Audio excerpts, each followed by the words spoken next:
The Subcommittee on Europe will come to order. The purpose of this hearing is to examine the foreign policy implications of emerging threats to security and stability of outer space. I now recognize myself for an opening statement, but before I do, I ask unanimous consent that the member from Florida, Representative Herodopoulos, be allowed to sit on the dais and participate in today's hearing. Without objection, so ordered. Just a few weeks ago, the world watched as our astronauts completed a historic mission circling the moon, the first astronauts to return in over half a century. It was once again a powerful reminder that American leadership in space is unmatched and must remain that way.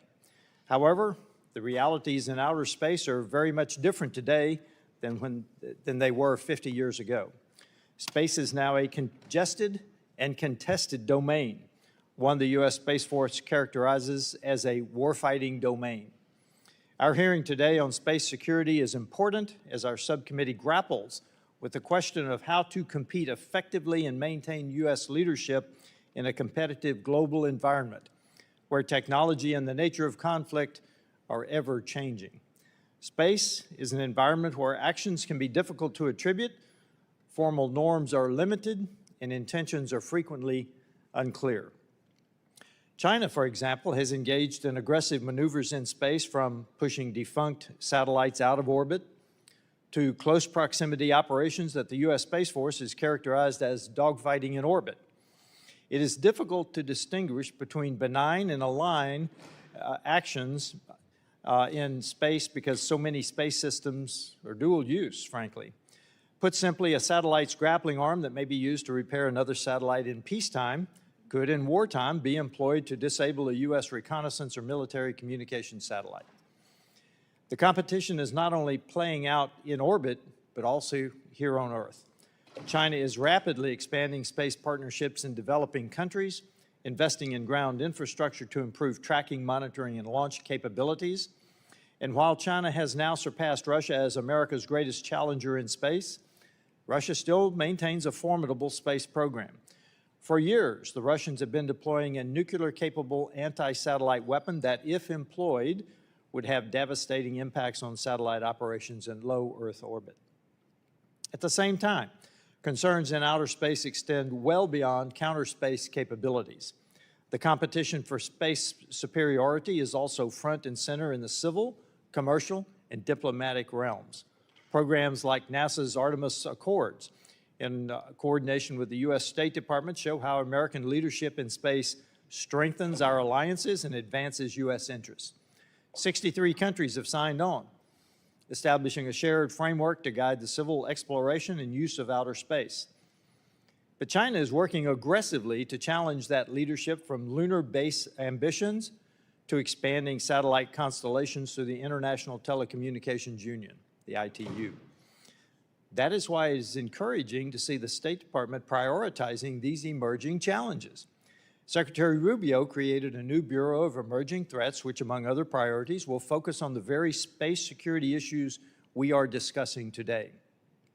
It is important that we authorize this Bureau and advance additional legislative actions, which we will discuss in more detail today, to ensure this committee supports efforts to strengthen the security and stability of the space domain. As chairman of the subcommittee with oversight responsibility of the Bureau of Emerging Threats, as well as a member of the Space Subcommittee on Science, Space, and Technology, I look forward to working with my colleagues to advance these priorities. I would like to thank all the witnesses for your time today, and I look forward to hearing your testimonies on this important topic. The chair now recognizes the ranking member from Massachusetts, Representative Keating, for an opening statement. Well, thank you, Mr. Chairman, for having this hearing here today. For decades, the United States has engaged in strategic competition in space. This began with the space race in the Cold War and continues today as we race back on our way to the moon. Yet the race to achieve new heights in space continues. The U.S., China, and Russia are increasingly competing in space in the military and security sectors. As our world becomes more interconnected, the need for greater number of satellites has driven the development of new space-based capabilities, as well as the systems to counter them. Today, the threats posed by space-based security issues have been longstanding, and in recent years, the United States and international organizations have taken important steps to mitigate risks and ensure the freedom of movement in space, while also recognizing that space is a militarized domain as well. In 2019, NATO allies declared space an operational domain, and at the end of the 2021 Brussels summit, NATO recognized that attacks on, from, or within space present a clear challenge to the alliance. Meanwhile, in 2022, the Biden administration implemented a moratorium on direct ascent anti-satellite missile testing, or ASAT missile testing. The moratorium on ASAT testing, as well as efforts like the Artemis Accords, demonstrate not just how the United States will position itself to compete in space, but also how the United States will lead in space. We've established norms, promoted responsible behavior, and worked with allies and partners to create a shared understanding of how we should engage our adversaries in space. Space, by definition, requires a coordinated strategy to ensure the United States can not only participate in the system, but also shape it. I'm disappointed in the Trump administration's space policy and certain steps that have taken by the administration that have hurt U.S. interest. First, the administration has failed to publicly reaffirm the prior administration's moratorium on direct ascent asset testing. These weapons should not be tested, and a failure to reaffirm this policy gives way to countries like Russia and China to test offensive capabilities as well. Second, the Trump administration needs to provide more information to the public about its plans for Golden Dome. While Golden Dome has increased security in concept, the administration has not provided enough details to Congress or the public about how it plans to utilize the requested $180 billion for this program. At the same time, many critics believe such a multi-layered missile defense system will be prohibitively expensive and impractical. Others believe the administration will use the contracting process for Golden Dome to reward its friends at the expense of the American taxpayer. We need answers, and I hope the administration can provide them to us, and importantly, to the public. Finally, the Trump administration must do away with its quote-unquote American alone policies in space and double down on international engagement. This includes the International Telecommunications Union election later this year, where the administration must work to re-elect Doreen Bogdan Martin as Secretary General. It also means working to protect the U.S. delegation and the U.S. industry, as well as they travel to China for the World Radio Communications Conference in 2027. After the Trump administration's chaotic start rewarding China with the hosting of this conference, we must now ensure that China's home field advantage in Shanghai doesn't stack the deck against U.S. interests. Space is and will remain a national security interest for the United States. As ranking member, I believe the State Department must play a more robust role in carrying out our space diplomacy efforts in combating China and Russia's influence in space. Moving forward, U.S. leadership in the space arena relies on upholding the vital frameworks and initiatives it's already put in place long before the administration, but with an administration that has the opportunity to carry forward still. I'm hopeful our panel here today can shed some light on these issues, and particularly how we in Congress can further our space diplomacy efforts in the Department of State and throughout all the U.S. government. I look forward to questioning the witnesses, and I yield back. Other members of the committee are reminded that opening statements may be submitted for the record. We're pleased to have a distinguished panel of witnesses before us today on this important topic. The Honorable Carrie Bingen, the Director of the Aerospace Security Project and Senior Fellow of the Defense and Security Department at the Center for Strategic and International Studies. Dr. Scott Pace, the Director of the Space Policy Institute at the Elliott School of International Affairs at George Washington University. And the Honorable Mallory Stewart, the Chief Executive Officer at the Council on Strategic Risks. This committee recognizes the importance of the issues before us and is grateful to have our panel here to speak with us today. Your full statements will be made part of the record, and I'll ask each of you to keep your spoken remarks to 5 minutes In order to allow time for member questions, I now recognize Ms. Bingen for an opening statement. Thank you. Chairman Self, Ranking Member Keating, and distinguished members of the subcommittee, thank you for the invitation to appear before you today with these esteemed colleagues and friends. I was privileged to work with this committee while staff were on the House Armed Services Committee and saw firsthand the importance of your work. I would like to highlight 3 key challenges shaping the space security landscape and offer 5 recommendations on how we better employ the diplomatic tool of national power to address them. First, space capabilities underpin how our military fights and projects power, providing connectivity across dispersed forces, intelligence in denied areas, and are critical to missile warning, precision targeting, battle damage assessment, and weather. In Ukraine, we have seen how a militarily overmatched nation can use space-based assets to level the playing field. Starlink became a lifeline for connectivity, and satellite imagery is aiding in battle space awareness and helping to document evidence of war crimes. It should come as no surprise that our adversaries want to deny this battlefield advantage. China and Russia possess a range of counter-space weapons. In the last year alone, we have seen prolific jamming of GPS and communication signals. Chinese and Russian satellites are conducting unusual and concerning maneuvers in orbit, including a first-ever orbital refueling mission in GEO. These dynamics are a key reason the Space Force and Space Command were created. They are focusing on building more resilient space architectures, developing operational tactics and procedures, and integrating with allies and industrial partners.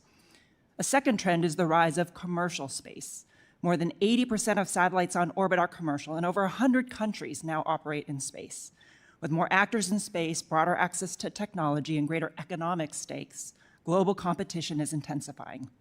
China, for example, is building its version of Starlink and Falcon 9 rockets and challenging the long-standing U.S. lead in commercial satellite imagery.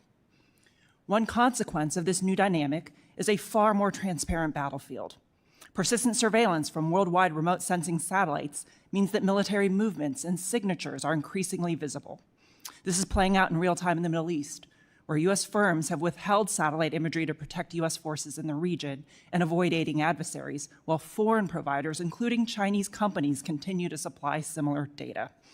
We need a more nuanced policy approach that protects national security without disadvantaging U.S. companies relative to foreign competitors. At the same time, U.S. forces must adapt to a more transparent battlefield by strengthening operational security, training under persistent surveillance, and investing in protection, deception, and disruption capabilities. Third, China is the most consequential threat and competitor in space. Marking one of the swiftest climbs in the history of any modern space program, China has amassed hundreds of satellites in orbit, set record launch rates, built satellite gigafactories, and advanced flagship projects related to space station and the moon. China is using space as a tool of diplomacy and influence, expanding its partnerships across the global south. On the diplomatic front, Chinese delegates are becoming increasingly skilled at navigating international forums like the ITU and the UN. The long-term implications are profound. As nations align with either the US or Chinese in standards, the winner will not just supply technology. It will set the terms by which information flows, networks interoperate, and how the world is seen. So, recommendations. First, space is soft power. U.S. space companies remain global leaders in SATCOM and Earth observation, navigation, and launch services. For many partners in the global South countries, U.S. firms provide practical solutions. Satellite imagery for agriculture monitoring, maritime surveillance to combat illegal fishing, communications that connect underserved regions, and geospatial data that supports disaster response and infrastructure development. The State Department should expand this advantage. Our embassies should actively support the U.S. commercial space industry, and space data and services should be integrated into their security cooperation toolkit. This is a threefer: strengthening U.S. industry and increasing investment in U.S. companies, extending American influence, and countering China. However, outdated export restrictions still treat many space technologies and data services as though they were weapons. So second, we must continue to modernize our export control policies and processes, finding a better balance between protecting sensitive technologies while enabling firms to compete and partner globally. Third, our allies and partners from Europe to Japan are committing to record defense budgets, including major increases in space. The State Department, working with their defense and commerce colleagues, can shape these investments so they produce capabilities that complement ours, create opportunities for U.S. industry, and strengthen collective security. Fourth, the United States should sustain leadership in key governance and standard forums like the ITU to support U.S. companies in managing scarce spectrum, shaping technology standards, and best practices for satellite operations. Finally, we are in a strategic technology competition with China, which has prioritized aerospace alongside AI, quantum, and biotech. These technologies will reshape warfare and confer significant economic and geopolitical advantage. We need a holistic approach that advances U.S. technology leadership while checking China's progress.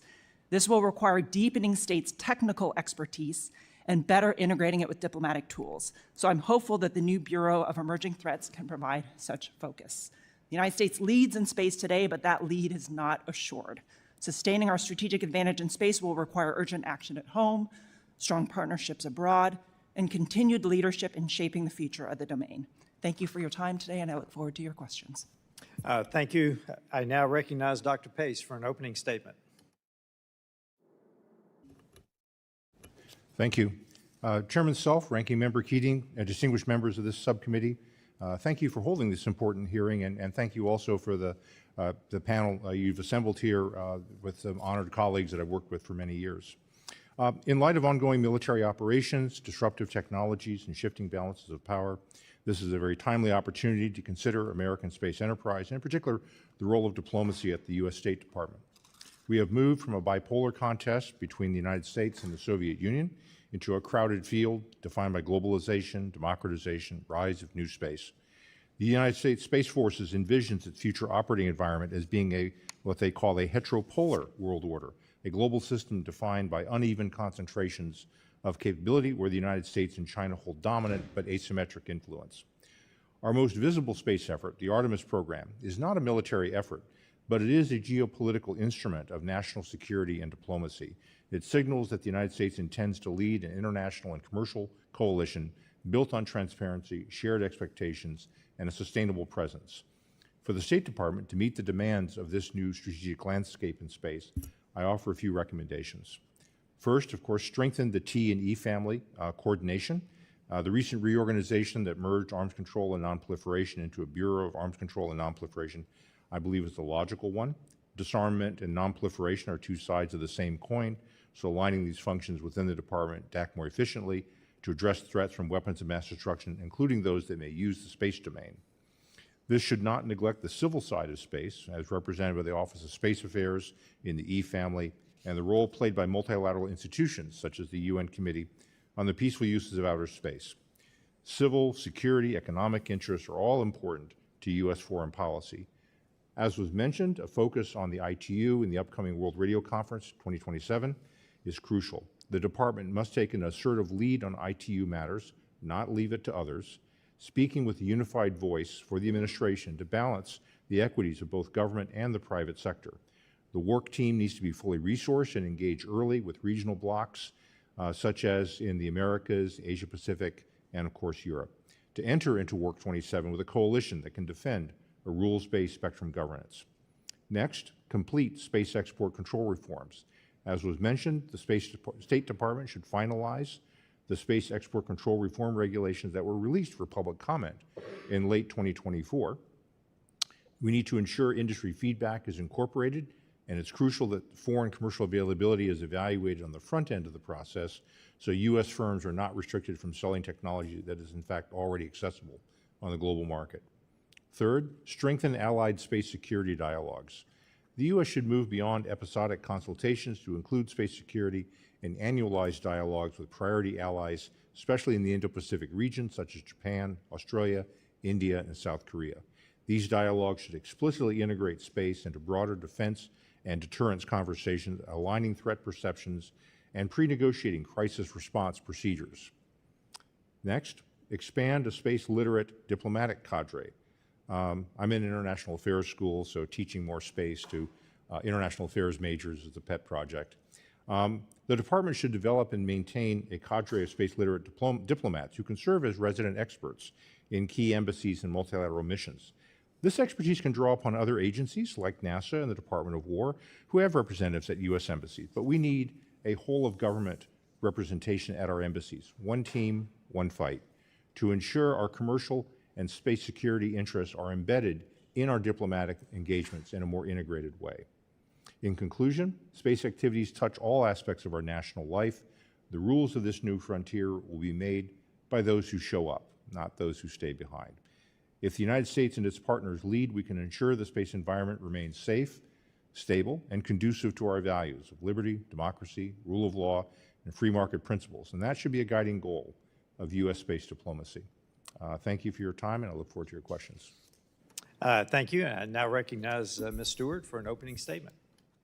Good morning, Chairman Self, Ranking Member Keating, and distinguished members. Good morning, Chairman Self, Ranking Member Keating, and distinguished members of the subcommittee. Thank you for the opportunity to testify today. My fellow panelists have already underscored the importance of outer space to the United States as well as the growing threats to our space systems. I will reemphasize one specific theme. If the United States does not lead in shaping the rules of behavior in outer space, others will. To elaborate, I will briefly address 3 points. First, why the U.S. must work with its allies and partners, both for greater outer space security and in the formulation of rules. Second, why the U.S. needs clear space security policy leadership from the State Department. And third, how the State Department's bilateral and multilateral engagements advance U.S. national security interests. As this subcommittee knows well, one of America's greatest advantages is our alliances and partnerships. These relationships are not just political, they are operational. They are built on shared laws and norms that allow us to cooperate with predictability, interoperability, and trust. The same logic applies in outer space. For decades, the United States has understood that it is in our national interest, as well as the global interest, to establish rules for greater outer space stability. We have done this through treaties, norms, and shared practices. As space becomes more congested and contested, however, the risks of miscalculation and conflict will grow. The limited existing rules will not be able to support the scale and scope of operational growth. Moreover, as discussed, space is extremely relevant to global militaries. That makes it even more important to strengthen deterrence and resilience against attack in outer space. Alliances and partnerships are central to this effort. Interoperability among allied systems increases resilience and allows us to respond collectively if systems are disrupted. Collaboration enables us to establish shared expectations for responsible behavior in space.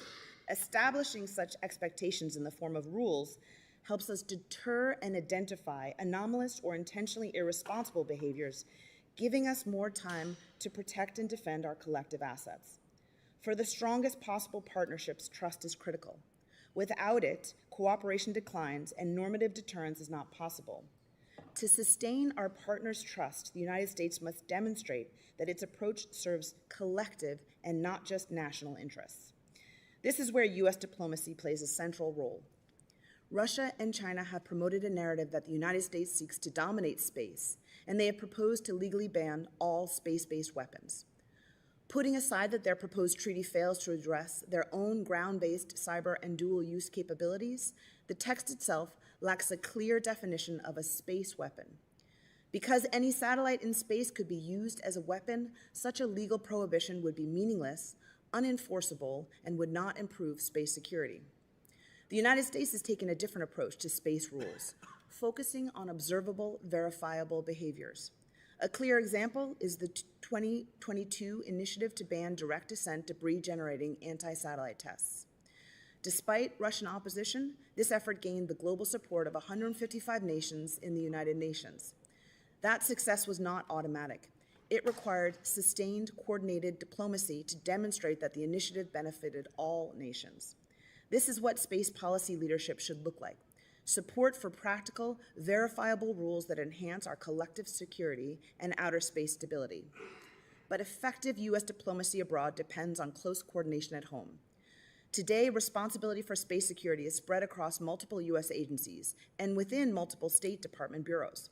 That structure can work, but only with strong leadership. With the cancellation of the U.S. Space Council, the State Department must play a stronger coordinating role, aligning the interagency and commercial sectors, engaging allies, and ensuring that the United States government speaks with one clear voice on all space security issues. Finally, the State Department should restart and expand U.S. space security dialogues. These dialogues allow us to share threat perceptions, explain our policies, and better understand those of other space actors. They also help coordinate the U.S. interagency, bringing together the numerous voices in space security diplomacy to ensure a unified message. These engagements, especially with our strategic competitors, are stabilizing. They reduce misunderstanding, build transparency, explain U.S. positions, and help prevent escalation. In sum, the future of space will not be shaped by emerging technology alone. It will be shaped by rules, norms, and leadership. To protect U.S. interests in outer space, we must lead in collectively defining clear, enforceable rules of responsible behavior, strengthen alliances and partnerships, improve policy coordination across the government, and reinvigorate the State Department's space security diplomacy. If we fail to do so, others will shape the environment in ways that could undermine our security. But if we lead clearly and consistently, we can ensure that space remains stable, secure, and accessible for generations to come. Thank you. Thank you. I now recognize myself for 5 minutes for questions. I will start by saying I believe that we are currently in a hybrid war with China today and other nations, but certainly with China. So a lot of our discussion so far has been about rules, and we need rules, but we also have, I think we need to understand that we are already in hybrid war. So Ms. Bingen, in your written testimony, you talked about ensuring we have adequate defenses and necessary offensive capabilities. I don't hear people talk a lot about offensive capabilities in cyber and space. Can you talk about what offensive and defensive capabilities we're currently investing in? Are there other things that we need to be in, specifically the offense I'd like for you to focus on? Chairman, I would be happy to. And if I can first frame it by, I mentioned there are a range of threats that we see China and Russia pursuing, from cyber methods to electronic warfare like jamming, all the way up to kinetic activity, direct descent missiles, on-orbital systems, and then even nuclear. So that all speaks to us looking at investing in defensive capabilities, more resilient architectures. At the same point in time, when you see what China is doing in space, building and launching over 500 ISR satellites today, building their versions of Starlink, they're essentially closing their kill chains. And frankly, they're practicing targeting our ports, our ships at sea, our bases.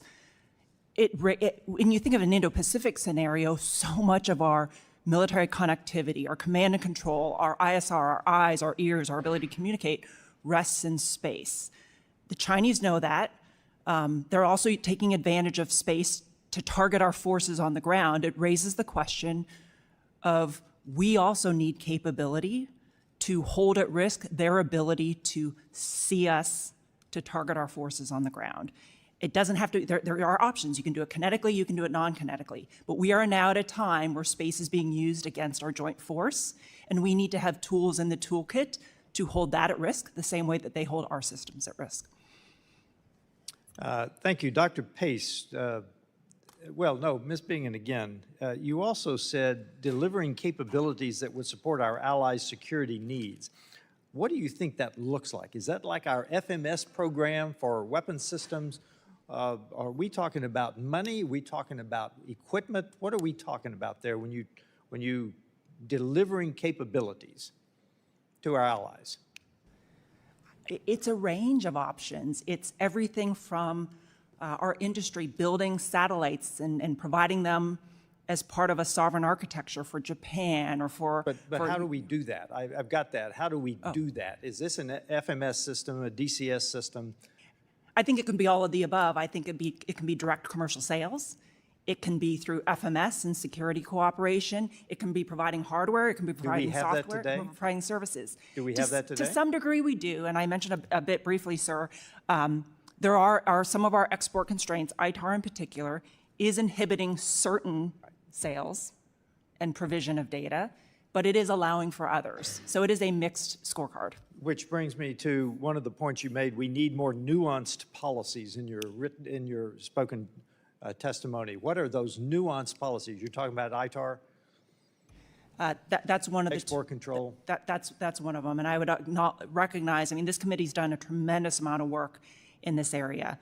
One example, though, that I'll give, and this comes from my time working in the commercial space sector at a company commercializing signals collection, and I will acknowledge I am currently on their advisory board. But they were providing data on Chinese fishing vessels to allow our partners to counter illegal fishing. That data, that dot on a map of those fishing vessels, are still subject to ITAR. Okay, very good. And Dr. Pace, obviously China is hosting the next radio communication conference in Shanghai. What policies do we need to see come out of that, and how do we keep China from using their home field advantage, I think one of you said? How do we do that? Because they do have a home field advantage. Thank you, Chair. A couple of things. First of all, strategically, that one of the most important things we can do is to strongly support Doreen Bogdan-Martin's reelection. We nominated, of course, during the first Trump administration, renominated for her current position during the Biden administration. We nominated her again. She's been a tremendous asset, and in terms of ensuring that the ITU is run in a fair way, I think her reelection is number one. Second thing we need to think about at a fairly granular level, security for our delegation while they're over there. World radio conferences always have a certain share of intelligence activities going on from various countries. The fact that this is where it's located in China is a particular problem. There'll be people who won't be able to actually even go there. So paying attention and to the resources and practices to secure our own delegation in that area. Thank you, Dr. Pace. My time is up, unfortunately. I appreciate it. I wish I had more time, but I'm going to recognize the ranking member for 5 minutes. Thank you. Thank you, Mr. Chairman. Ms. Stewart, in your remarks, you emphasized the need for partnerships and cooperation. Can you take a few minutes and detail the progress that's been taking place going forward, and the importance of getting these partnerships to share norms, to make sure that the principles in the international community are aligned, and particularly in the area of space, and how that's different than so many other approaches that we have to take? Thank you for the question. Really appreciate the emphasis. Oh, I'm sorry, could you move the microphone closer to you? Yep. Really appreciate, Thank you for the question, and appreciate the focus on partnerships, alliances, and norms, especially in the outer space arena. The previous administration, and in fact, administrations prior to the Biden administration, had focused on developing processes and standards that could enable greater cooperation, that were in the interest of stability and security of the outer space arena, because we recognize that that was also in the U.S.'s interest when operating in the space environment. In order to achieve these norms and these treaties, we had to work collectively with the global community to explain why it was in all of our interests to have some standard rules, to have some norms that allowed us to know which way we were going in situations in which we were going to have conjunctions, in situations in which we may interact, to allow us to understand what is normal and responsible behavior, so that anything that fell short of that could be identified as irresponsible. That system that really we developed in numerous domains like aviation and maritime allowed for safe operations and allowed us to understand how we should perform even when intentions are unclear. In the space domain, when intentions are even less clear, because we cannot communicate directly, we cannot see very clearly where these satellites are operating or what their intent is, we need those norms and cooperation capabilities more than ever. And so the U.S. has pursued the direct descent destructive ASAT testing normative principle in the UN. The U.S. has pursued another strengthening of the Outer Space Treaty in 2024 in the UN First Committee resolution, recognizing that treaty and emphasizing Article 4's prohibition on the placement of nuclear weapons in orbit around the Earth, particularly to highlight for the international community that any activity to violate that Outer Space Treaty would be harmful to all space operators. And in fact, the U.S. believes that the Russians are developing such a program to place a nuclear weapon in orbit around the Earth. And so highlighting this treaty, highlighting this norm of responsible behavior is important to our success. The reason we need partnerships is so that they can agree and support and collaborate and in fact enforce the normative deterrence against those irresponsible behaviors. And this has been the approach of many U.S. governments up until this point, and hopefully it will continue in this administration. Yeah, you mentioned the direct descent ASAT testing, with the conference coming up and everything else, what's the opportunity for this administration and other administrations going forward to have that kind of clarity and the importance of that going forward? How should we approach the Chinese and the Russians about this? I'll open that to anyone in the panel that might want to comment on that, the importance of that. I'm happy to answer that question. I agree that the U.S. government should reaffirm its commitment not to conduct direct descent destructive ASAT tests. The U.S. has made this operational decision years ago. This is not any problem for us to recommit to, but it's important for us to affirm this normative approach that the rest of the world sees that we are being responsible players, and to highlight that if anyone violates this normative approach, it's irresponsible and it degrades the environment in the outer space arena for long-term sustainability, is not in the interest of the global community, and should be deterred by preventing contracts or continued coordination with any country that conducts such a direct ascent destructive ASAT test. Yeah. There's about 25 seconds left. So. I would say that one of the important things about this is to recognize that a lot of developing countries are recognizing that they're incredibly reliant on space. So we want our space systems to work. They want the space systems to work because they're reliant on it. And by providing an attractive narrative where people can join with us, responding to U.S. proposals, those votes come our way, and those votes are important in the ITU, they're important in COPUS, they're important in shaping that sort of global environment. And so people need something to vote for, not just to reject, these rather unworkable Chinese and Russian systems. So whatever gives us something that others can rally around is very helpful, because the interests of the developing countries, I would argue, are in many cases aligned with what our interests are. We want space to be stable and peaceful, and leave it alone. Thank you, and I think you hit the central point. I think we'll hear more of in this hearing, so I yield back, Mr. Chairman. Thank you. I now recognize the representative from Ohio, Mr. Davidson. Thank you, Chairman. Thanks for this hearing. For our witnesses, thanks for your preparation and your comments already today. As we talk about the emerging threats, space is one of those areas where there's emerging opportunity, but there's inherently emerging threats. It's also often observed that the chief export for the European Union is regulation. So one of the primary threats to anything is too much regulation or bad regulation. So maybe start with you, Mr. Pace. What concerns should the United States have about the EU's proposed Space Act? Well, thank you for that question. I think it's interesting that both the Commerce Department and State Department work fairly closely to provide U.S. comments back to the EU.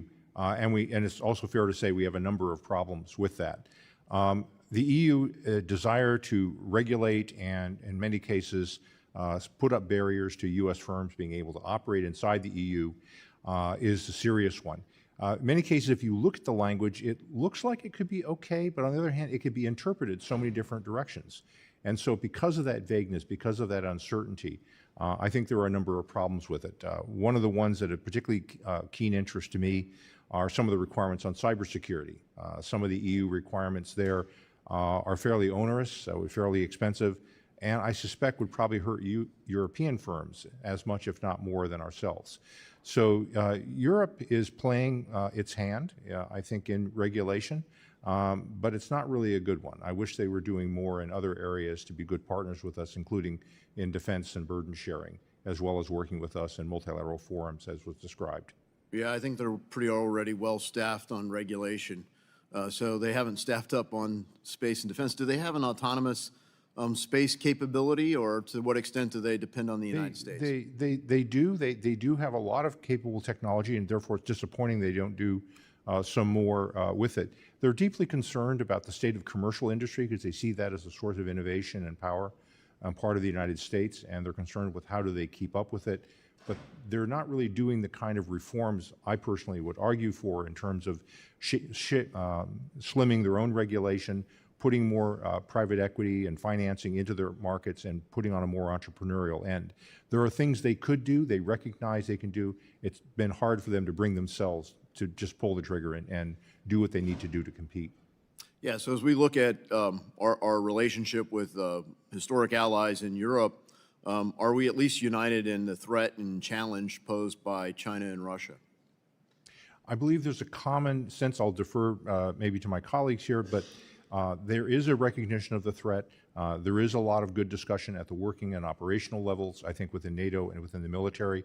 The problems tend to be, I think, at the higher sort of political and economic competition levels, which are not always as aligned as we would like them to be. Yeah, thanks. Ms. Bingen, you have thoughts on, are we united in countering China and Russia? So sir, I think in general, I would agree with what Dr. Pace said. A lot of it, though, comes down country to country. So NATO increasingly has recognized space as a warfighting domain, and we have threats, particularly the Russian threat. Germany and France are increasing their space budgets, including for defense and security. ESA, the European Space Agency, civilian agency, but for the first time has been given a mandate to also support security. If I can also touch on your first question briefly and generally talk regulation, we have such an innovative commercial space sector right now. Private capital is going into these areas. There are missions now being commercialized that I would have never imagined being commercialized. It was something only the government do or we imagined only the government would do. So the challenge here is we do not want to stifle this innovative sector where we're still exploring these new missions and applications before they even get out of the gate. Yeah, thanks. And so for taxpayers back home, they often think of space as, why would we weaponize space? People don't always think about all the commercial applications that are there for communications, not just for defense, not just for targeting or surveillance, but even GPS and our way to, operate in modern society. So space is an increasingly important domain. And so I get the frustration with Europe, I guess. I'd say, why should we keep working with these folks? I mean, there's a sense of frustration at some point where you go, well, look, you guys just do you, we're going to do us. It's a shame to get to that point on some levels of this, but what are the pros and cons of that? Just saying, look, we're done trying to persuade you, we're just going to do it, kind of go it alone, as it's alleged. Dr. Pace? I would say that that would be very unfortunate if it came out that way, because first of all, a practical reality among the, as you're familiar with, the Five Eyes countries of Canada, UK, Australia, they're integrated in our operations. I mean, we sit console by console, with these folks. We're looking at Germany is starting to make movements toward a more serious defense posture. They're putting more funding into space-related areas. We'll see if they can execute on that. So as Carrie Bingham was saying, you have to look country by country, and in that regard, the EU itself is somewhat disappointing, but individual countries are making movements. You're seeing movement in the commercial sector by Italy. You're seeing France taking some of the commercial stuff more seriously. We'll see what they can do with it. As I mentioned, the Five Eyes are aligned with us. So I think if we look, as the phrase is, a more nuanced approach, there are some signs of hope that we should encourage and work with, while still pushing back against the attempts to have a giant top-down European regulator in charge. Thank you all. I appreciate your testimony today, and I yield back. Thank you.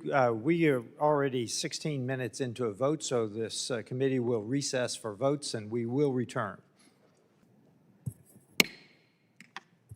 Thank you for your patience. The committee comes to order, and I now recognize Representative Amo for your 5 minutes of questioning. Thank you, Madam Chair. Thank you to our witnesses for being here. Earlier this month, the Artemis II mission reminded the world what's possible when we lead and when we lead together.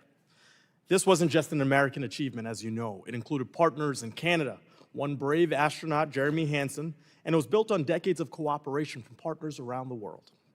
This isn't the first time we coordinated with our allies to make space exploration possible.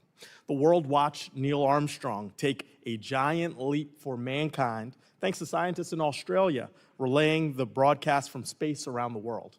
In 1975, the US and Soviet Union met in space for the first time as part of the Apollo-Soyuz test project.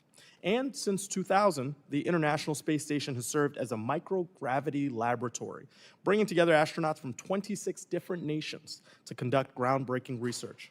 We don't lead in space alone.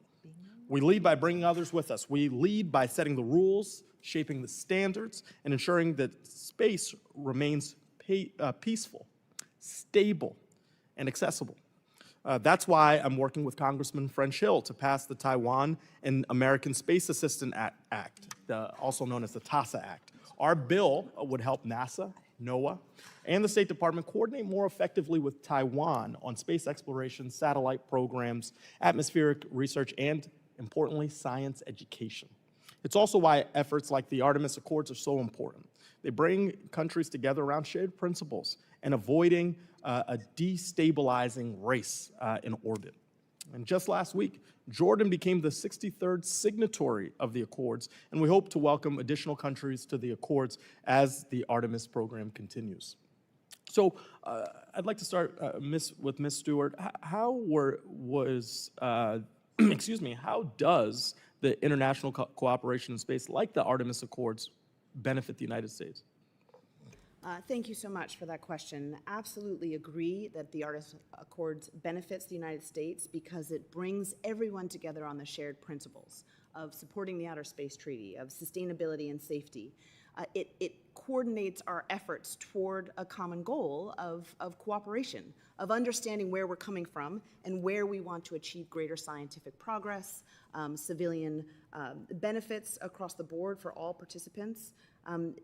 The outline of the expanded Artemis Accords provides some principles to ensure future space exploration is peaceful, sustainable, and beneficial to all. And that's certainly in the U.S. national interest. We need to keep our reliance on outer space safe and secure. We need to be able to grow and expand into the space commercial industry, and we need to work with partners and allies for resilience, for interoperability, for greater capacity in the scientific arena. So this is all consistent with the principles of the Artemis Accords, and it's consistent with the U.S.'s own national practices, even if the Artemis Accords didn't exist, is that our ability to cooperate with others expands our capacity to utilize, to benefit collectively from the outer space environment, and to work collaboratively. And so having these kind of concepts of Artemis Accords, of other normative agreement with partners and allies, allows us to work together toward mutual benefit. And that is really important in the outer space arena. And I appreciate that sentiment. It highlights the fact that our security, our self-interest is deeply connected to partnership, right? We have to move together. Now, under President Biden, the State Department dedicated a special envoy for space who worked to advance American leadership in space exploration and to foster commercial opportunities.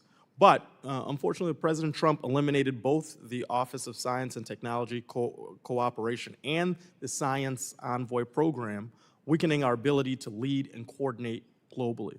So again, Ms. Stewart, what were the benefits of having a special envoy for space?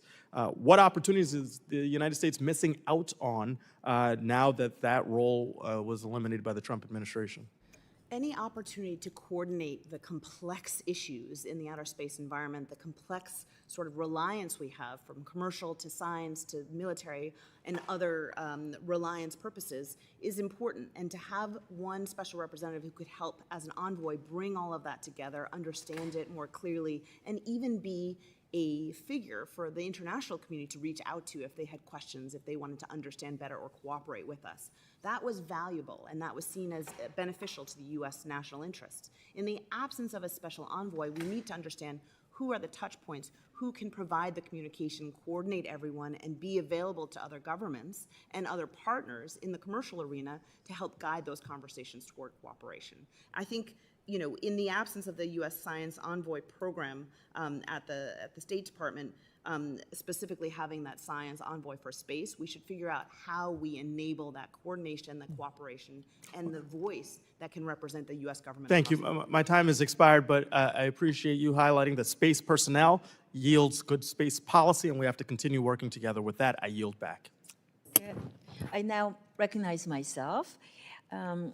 Ms. Stewart, at the State Department, civil and commercial space diplomacy are handled under the E family, while space security, arms control, and defense-related space issues are handled by the T family bureaus. This organizational split reflects the dual-use nature of space, but can create disconnects in policy execution. So from your experience at the department, can you briefly discuss how, or characterize the day-to-day coordination and information sharing between the bureaus? And if you can talk about what improvements you can suggest for robust inter-bureau coordination to avoid sending mixed signals to allies and partners. But let me throw one more question out there. In practice, how do the relevant bureaus ensure alignment and coherence when the U.S. engages in international forums such as Conference on Disarmament, which is led by ASEAN, and the UN Committee on the Peaceful Uses of Outer Space that is led by OES? Thank you so much for the question. I had the benefit of working at the State Department under the existence of a Space Council, which actually one of my colleagues on this panel was an excellent leader of. That Space Council helped us coordinate our international messages, helped us coordinate our commercial capacities, helped us sort of think more inclusively as to what we needed to address and how we needed to address across the spectrum of arenas we were appearing in for outer space policy. So that was very valuable. In the absence of a Space Council, the U.S. State Department does try to coordinate its messaging when there's overlap. And the important part about that is that between the bureaus, we should make sure there's invited participation in all of the external representation. So having the E family on T family appearances, having the T family help advise and participate in E family conversations, making sure that externally we have a coordinated message requires everyone who's dealing with space to work together, because sometimes the overlaps are not as obvious. But having presence on the delegation, I think, is the really important part. Thank you very much. Dr. Pace and Ms. Bingham, China has made itself the default partner for developing nations seeking space capabilities, and through integrated packages to support developing space programs, including satellites, launch, and ground infrastructure, Beijing has expanded its footprint across the global south in ways that often embed Chinese technology standards and potential dual-use dependencies. So what should the U.S. do to compete more effectively and ensure we are the partner of choice for countries looking to develop a space program? And how can we leverage U.S. advantages in innovation, transparency, and alliance networks while addressing the cost and financing barriers that currently favor China? Dr. Pace, you want to go? Thank you for that question. Yes, China is making a lot of advances across the global south. The famous Belt and Road Initiative, and there's a spatial component of that. I think one of the first things I would recommend is the greater use of Development Finance Corporation in the U.S.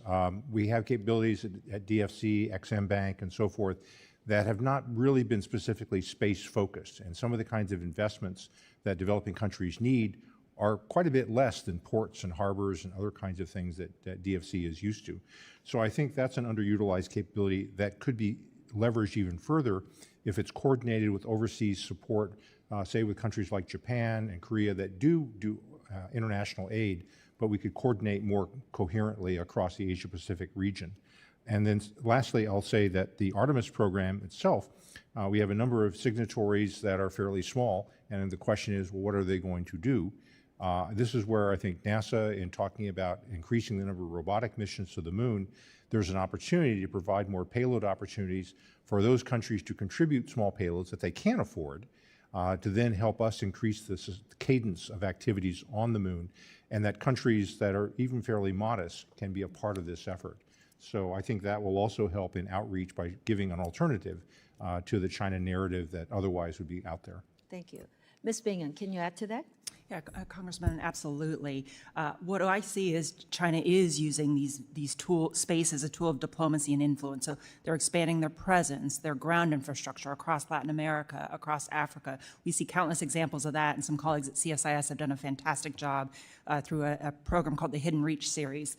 For us, space is tremendous soft power. We have this phenomenal industrial base that still leads in many areas of technology. We have this burgeoning startup ecosystem. It is soft power. And so from state's perspective, I look at there really be 3 authorities and 3 areas that it can very much press on to leverage that soft power space. So commercial direct sales, our embassies, our folks on the ground, encouraging U.S. space solutions, working with our industry. Number two, we talked a little earlier about FMS and FMS.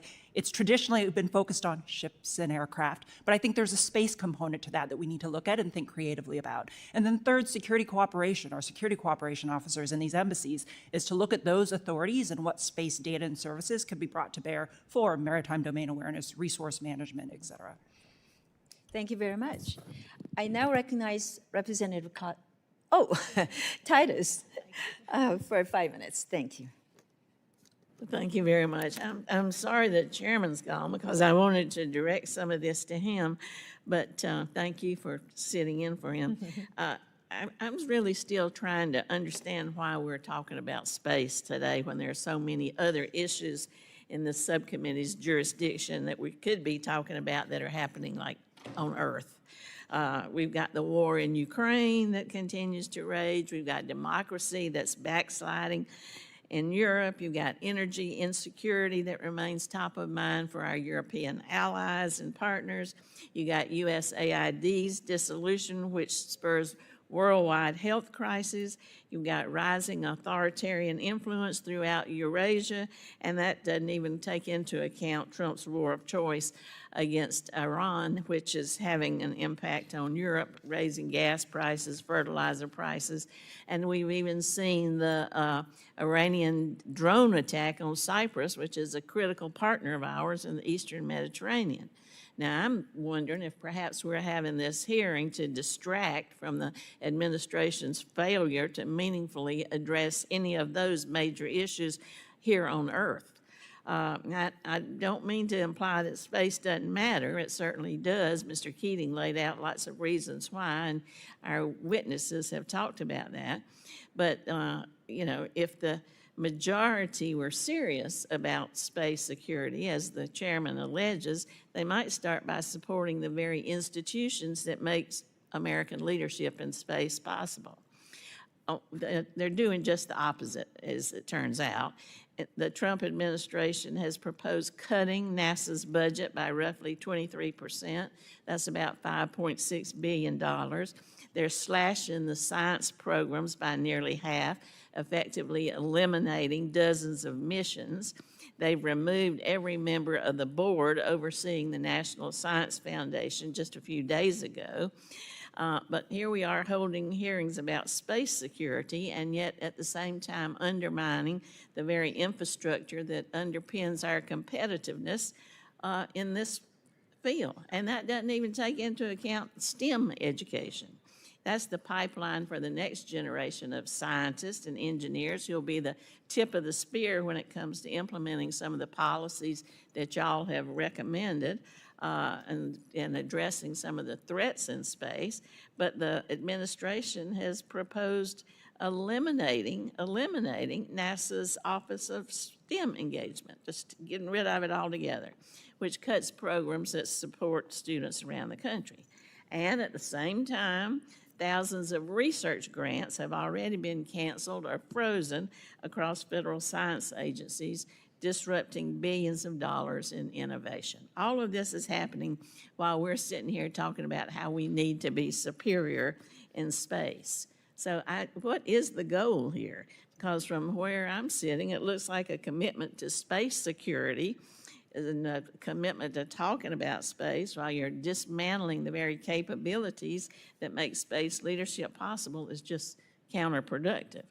Now, if we're serious about competition with our adversaries, we'd be serious about investing in technological leadership, serious about national security ties and where those investments can be made. So whether it's on Earth or in orbit, maybe we should go back to funding some of the science that would make this superiority possible.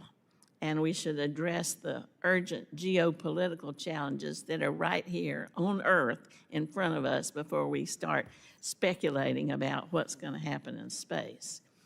Now, we also hear that the White House is planning to cut NASA's Science Mission Directorate by half in fiscal year 2027.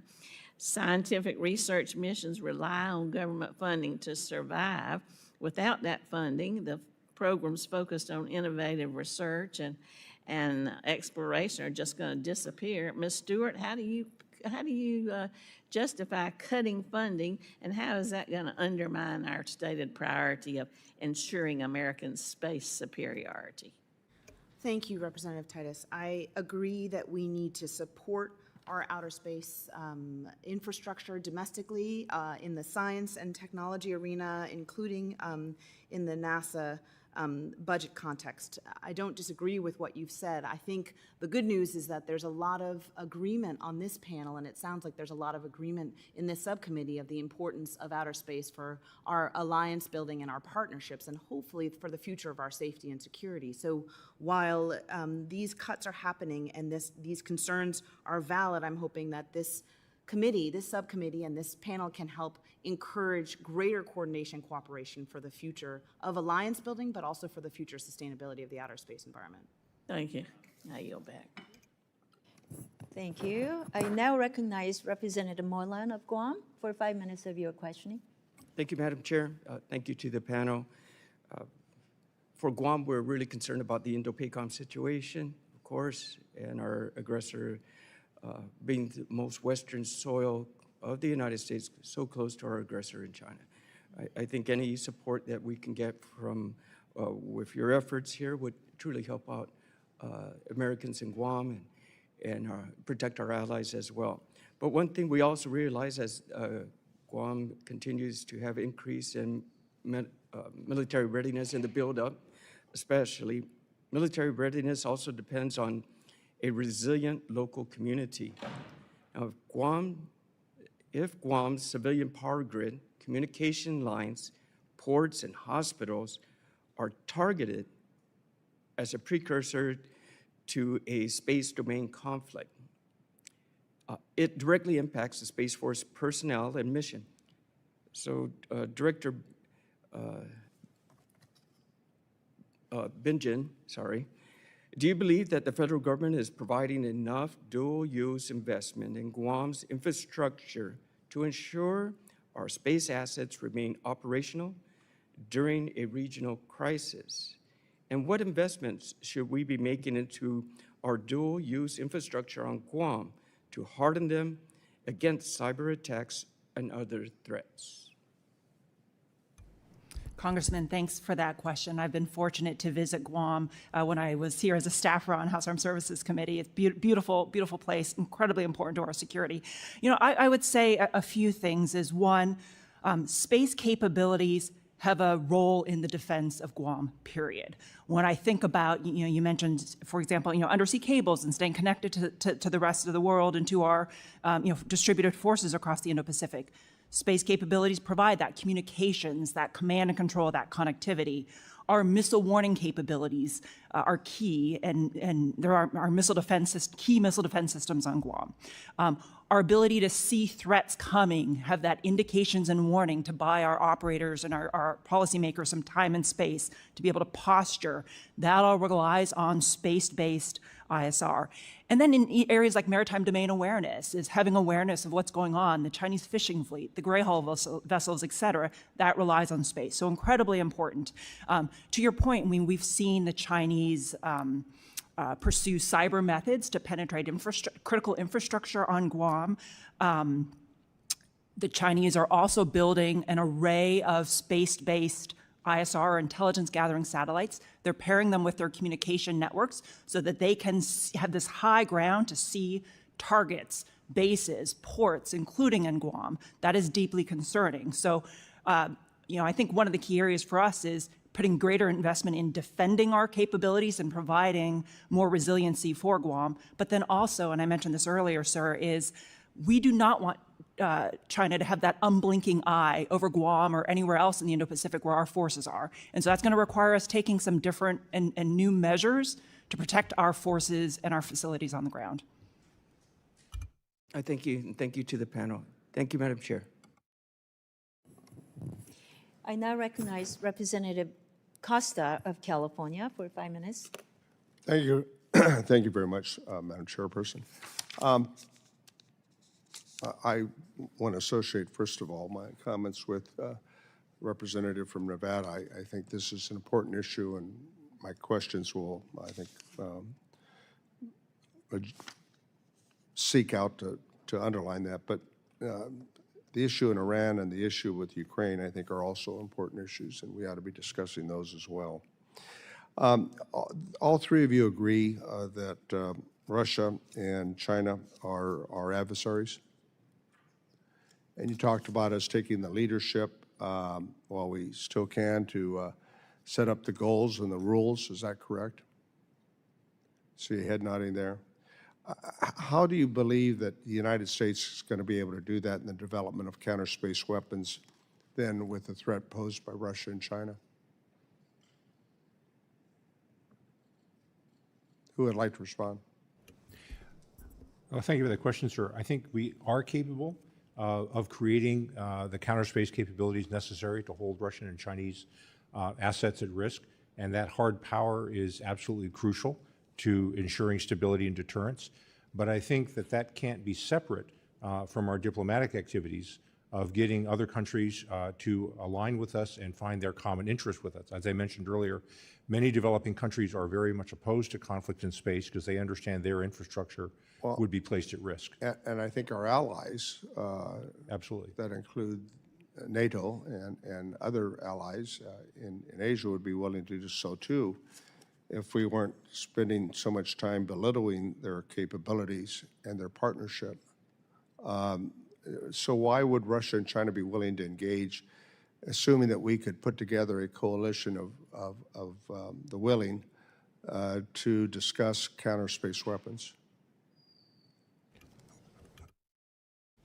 I think there are several ways to try to encourage Russia and China to engage with us on the challenges of counter-space weapons, and that's encourage the international community to accept certain parameters as in all of our interest, including the creation of debris. And so we can start with the prohibition on intentional debris creation, ASAT testing. What scares you the most? You can each respond by this being unattended with Russia and China.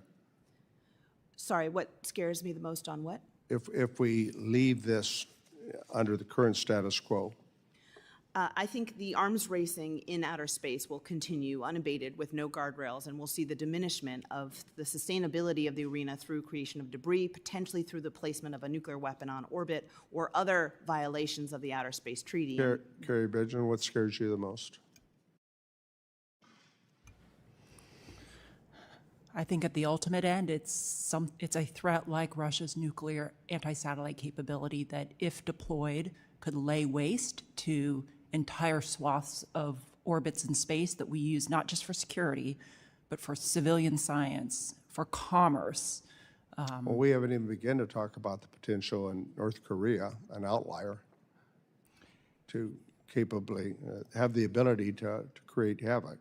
And I think that's a really good point, is it doesn't necessarily take an orbiting space mine with a nuclear weapon to cause significant damage. It could be somebody with a missile program and a nuclear weapons program that pair the two.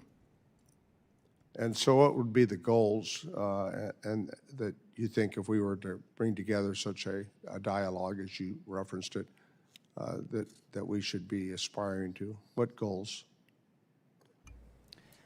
Yes, Mallory Stewart, you have your hand up. I think we can clearly remind the international community of the importance of the treaty and normative architectures and show that we should work to strengthen those. And one of the ways is to work on verification technologies. At the Council on Strategic Risk, we're working to develop awareness of existing technologies that can verify the Outer Space Treaty's prohibition on the placement of a nuclear weapon in orbit. And that's really important for the international community to work on. The outer space community was negotiated in the 60s, and we didn't realize how much technology could actually help strengthen that. Is there concurrence among the two of you with Stewart's comments? Would you add or subtract? Well, sir, I think that I agree with the comments that my colleagues have made. I would just simply stress that in the meantime, we need to be looking at working with our allies on exercise. I couldn't agree with you more. By the way, my time's expired, but Dr. Pace, we can agree to disagree, but until Congress changes the name of the Department of Defense, it's defense. And it may please some in some sectors to hear Department of something else. Congress ultimately has the authority what all these departments and agencies are named, and we have not changed that. Thank you. I now recognize the representative from Florida, Mr. Herodopoulos. Thank you, Mr. Chairman, for the opportunity to wave on today. As many might know, I chair the subcommittee on space, and I really appreciate your thoughtful comments today. I'm learning every day. I want to focus in on our relationship with the PRC and understand where we're at. It's pretty exciting to see that what a lot of people thought was science fiction just maybe a generation ago is becoming a reality in a positive way. But we're also concerned about some of the things that the Chinese are doing in space. As you know, it's so important for our power grid, communications, GPS, you name it. And we see some nefarious things the Chinese candidly are doing in space. And so the question I have for you is, where are we cooperating with the Chinese? Where can we improve that without risking our national security? So Director Bingen, if you wouldn't mind answering that question, and I'd like to move on to Dr. Pace as well. So let me first say, sir, I think China is the most consequential threat and competitor to us in space. At the same point in time, you go back to the Cold War, we still figure out a way to talk to the Soviets, to reduce risks, to reduce miscalculation. I think there's a near-term opportunity here for us to engage in some sort of dialogue with China, and I'd say it should be focused around space safety. China is in the process of putting up several versions of their Starlinks, thousands of satellites. The way that if there's just to put it in real terms, if there is a risk today of a collision course between a Chinese satellite and a US satellite, the approach we take today is an email, and we hope that the Chinese answer it. That's not a good strategy, and it puts all the accountability and the actions on US operators. They now have much more skin in the game. We need to figure out a way to talk with them on just reducing the risk of collisions. I think that's a good way to start. But I'd also say we don't just talk for talking's sake. They have to meaningfully come to the table. Dr. Pace, if you could add to that, please. Thank you. There is a number of areas, I think, following on that comment about exchanging information. To put it in really basic terms, we need basically direct machine-to-machine discussions between SpaceX, Starlinks, Amazon Leo, OneWeb, and the Chinese counterparts. We don't have that yet, variety of political barriers to it, but the actual operators need that kind of direct information because doing an email and hoping for an answer is just simply too slow. So we need to find a way to get to that kind of exchange. We have some cooperation with China now to deconflict around Mars. We deconflict around space stations. We don't really deconflict around the moon yet. That is an area of increasing activity we're going to need to talk about. I think that there are a number of areas where we can do science cooperation with China, biomedical experiments, sample exchanges, and so forth. Having said that, I'll also say that I'm still a supporter of the Wolf Amendment. I think that it's perfectly reasonable to ask that we clear who we're working with on the Chinese side, that there be something of mutual interest. I understand some people don't like it because it's a symbolic sort of statement. On the other hand, I don't think it's a fundamental barrier to doing things that are clearly in our mutual interest. So while sticking with that and recognizing others can disagree, I think there are a number of things that we can still do, as we did with the Soviets, but recognize who we're dealing with. Ms. Stewart, if you would comment as well. Absolutely agree that there are numerous areas we could actually coordinate or at least communicate with China regarding outer space stability and security. I think China equally relies on the lower Earth orbit and would be challenged by intentional creation of debris in the same way that our assets are challenged. And I think we've seen their evolution of anti-satellite testing go from a 2007 test that created 4,000 pieces of debris to a subsequent test of what we expect was a similar system not creating any debris. So they've evolved to understand that intentional creation of debris is a challenge. And I think if we could coordinate or communicate the threat perceptions we see in the outer space arena in a way that doesn't disadvantage us, in a way that doesn't advantage them, but in a way that equally recognizes our mutual reliance on that arena, we could work together to hopefully prevent Russia's program to place a nuclear weapon in outer space and to work to eliminate or at least diminish the intentional creation of debris. Thank you. And the last question for Director Bingen is that do we have any confidence in the Chinese, given some of the things they're already trying to do in space, where they've shown there are any goodwill gestures they're making at this point other than rhetoric? Well, I think the recent era where the Chinese communication to NASA saying they were going to maneuver one of their satellites and told us, you guys don't move or move around you. That was certainly a good first step. A fundamental problem I think that we have with China is that they want to have a political agreement first before they'll engage in some of these lower level norm setting. And I think we'd like to build confidence from bottom up, norms and exchanges before getting to some sort of larger agreement. I think the reality of the Chinese large constellations and their own self-interest are going to, I think, hopefully drive them toward a more practical discussion. But as long as they hold out a requirement that we sign up for some unenforceable arms control agreement, I don't think we're really going to get very far. So the sooner that we can get to reality, I think, with them, the better. Thank you, Dr. Basin. Mr. Chairman, thanks again for the opportunity to serve today. I now recognize the representative from Florida, Mr. Fine. Well, thank you. And thank you all of you for being here today. Look, the United States has always been the leader in space, and I'm incredibly grateful to the President for reinvigorating it. I used to represent Kennedy Space Center when I served in the legislature. One of the few exciting things when you're in the legislature, you get invited to just about every launch that exists.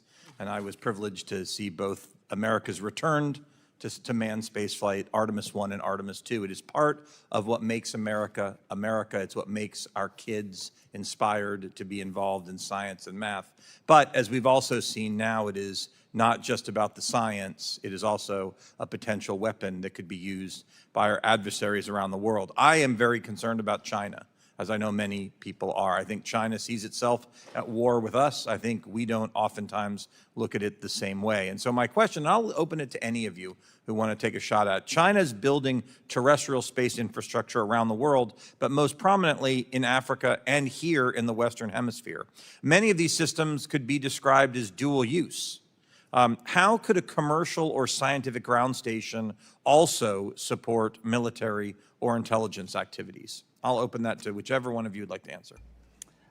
Congressman, you're exactly right. In some of the research that we've done at CSIS, we have seen China develop agreements with a whole host of different nations across the global south and in Latin America as well as in Africa. And they are putting space ground infrastructure, antennas, ground station, command and control sites.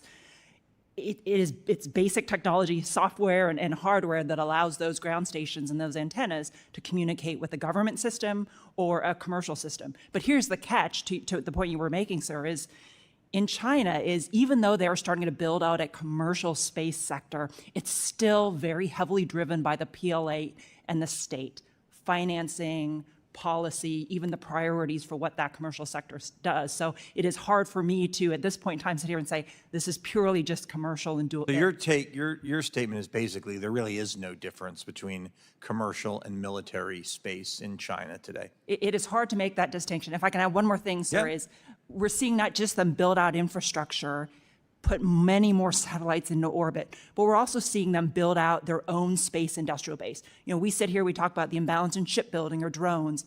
I think people would be surprised to hear how much they are building up their industrial capacity to go big in space. So- Satellite gigafactories, aerospace cities, et cetera. So what risks, and you can continue to answer, what risks do these ground stations located in the Western Hemisphere pose to U.S. national security? And are there things that our State Department can use in diplomacy to reveal the risks of hosting terrestrial space infrastructure owned by China to our allies and partners? Dr. Pace, go ahead. I would say one of the first things is to work with those countries to have them get greater transparency on what's happening on their own territory. So they may not know. I think in many cases they don't know, or they simply assumed what they were initially told. And the ability for us to maybe make clear that they haven't been fully informed as to what's happening in their own territory would be a place to start.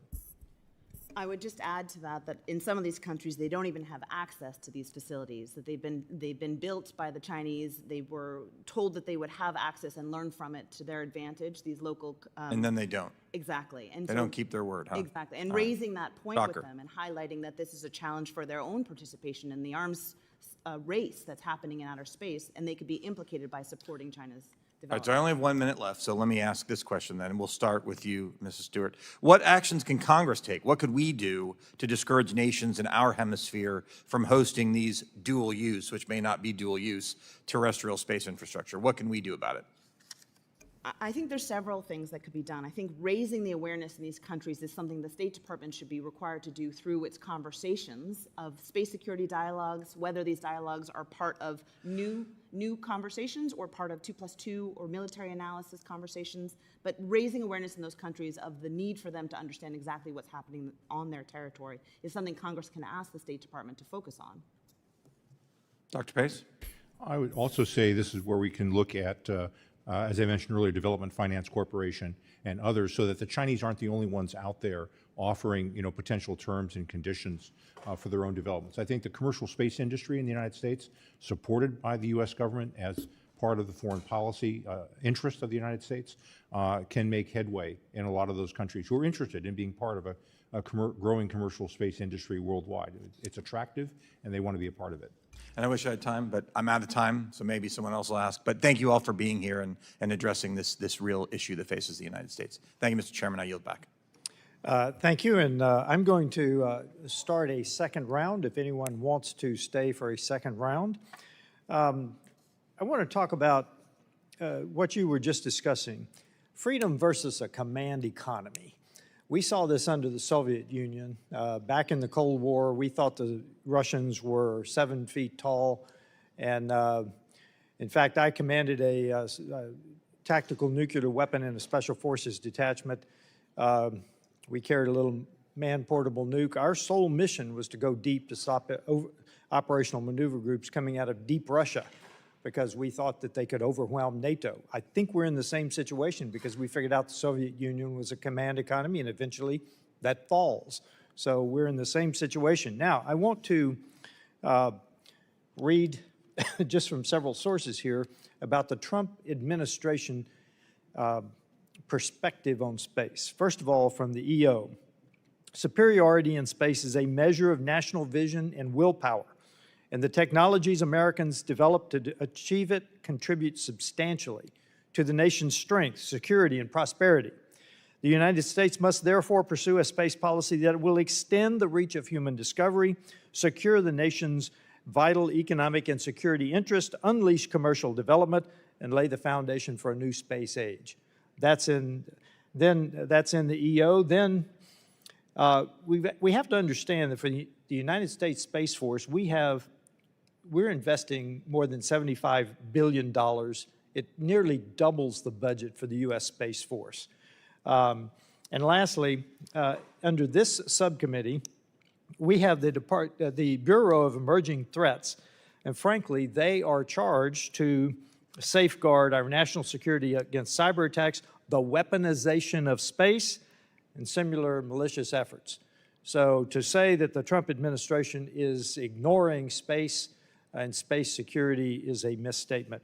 And I ask unanimous consent to submit into the record these articles on the Trump administration's efforts to ensure space superiority. Without objection, so ordered. I want to thank our panel of witnesses. This has been, I hope I didn't miss a whole lot, but I really appreciate your testimony. And I thank the witnesses for their valuable testimony and the members for their questions. The members of the subcommittee may have some additional questions for the witnesses. We ask you to respond to these in writing. Pursuant to committee rules, all members may have 5 days to submit statements, questions, and extraneous materials for the record, subject to the length limitations. Without objection, the committee stands adjourned.